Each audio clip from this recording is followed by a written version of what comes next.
अस्सलामु अलैकुम वरहमतुल्लाहि वबरकातुहू।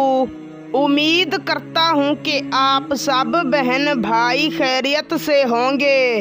आज की इस वीडियो में मैं आप बहन भाइयों की खिदमत में मोहब्बत का एक बहुत ही ताकतवर और फौरन असर करने वाला तावीज़ लेकर हाजिर हुआ हूँ, जिसको करके आप अपने महबूब के दिल में अपनी बेपनाह मोहब्बत पैदा कर सकते हैं। अगर आप किसी से मोहब्बत करते हैं और उसे अपने इश्क में पागल करना चाहते हैं, उसे अपना दीवाना बनाना चाहते हैं, तो आज का ये तावीज़ आपके लिए बहुत ख़ास है। इस तावीज़ को करने से अल्लाह ताला आपके महबूब के दिल में आपके लिए आपकी बेपनाह मोहब्बत पैदा कर देगा।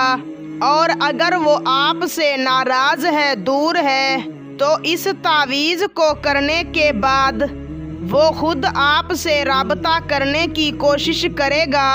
इस तावीज़ को बनाने के लिए आपको जिन अशिया की ज़रूरत होगी: एक सफ़ेद कोरा कागज़, ऐसा कागज़ जिस पर लाइनें वगैरह ना लगी हुई हों। दूसरा, एक ब्लैक पॉइंटर। तावीज़ को बनाने का तरीक़ाकार जानने से पहले एक बात जान लें कि इस तावीज़ को सिर्फ जायज़ मोहब्बत के लिए इस्तेमाल करें। जिससे आप सच्ची मोहब्बत करते हैं और शादी करना चाहते हैं, तो उसके लिए इस तावीज़ को इस्तेमाल कर सकते हैं। तो दोस्तों, बिना वक्त का ज़िया किए चलते हैं, आपको बताते हैं इस तावीज़ को बनाने का तरीक़ाकार। आपने किसी भी दिन किसी वक्त पाक साफ लिबास पहन लेना है और कामिल वुज़ू करके 2 रकात नमाज नफिल अदा करनी है। नफिल पढ़ने के बाद वहीं पर बैठ जाना है। एक सफ़ेद कोरे कागज़ पर एक काले पॉइंटर से इस तावीज़ को बना लेना है।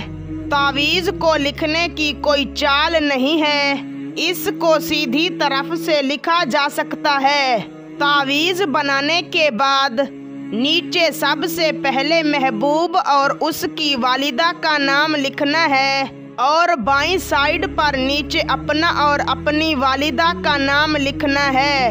तावीज़ पर नाम लिखने के बाद इस तावीज़ को लपेट कर किसी भी पाक साफ कपड़े में बांध देना है और इसे किसी भी किस्म के भारी वजन के नीचे रख देना है। कोई भी भारी चीज़ हो, वो चाहे पत्थर हो या घर का कोई भारी सामान। इस तावीज़ को 11 दिनों तक वज़न के नीचे रखना है। इंशाअल्लाह 11 दिनों के अंदर काम हो जाएगा। तावीज़ को इजाज़त लेकर बनाना है। तावीज़ की इजाज़त के लिए हमारे चैनल को सब्सक्राइब करें और कमेंट में अल्लाह लिख दें, इजाज़त है। वीडियो अच्छी लगी हो तो लाइक कर दे। अल्लाह हाफिज़।